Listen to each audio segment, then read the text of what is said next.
इतना हमको बल दे कि हम उसके दुख के घड़ी में खड़े रह पाए।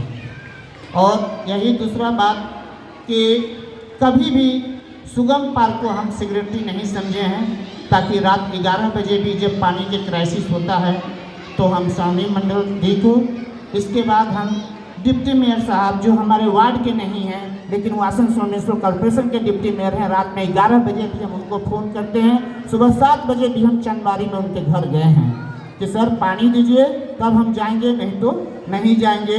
और कभी कभी ऐसा भी होता है कि हम अपने सिक्योरिटी साहब के ही भी पास फ़ोन करते हैं और जाते हैं कि सर पानी नहीं है। हम लोग का जो नेक्स्ट होगा वो 2 ही मिशन होगा, परमानेंट पानी और दूसरा मेरा बिल्डिंग का डेंटिंग और पेंटिंग। हम बेसी समय नहीं लेते हुए धन्यवाद, नमस्कार।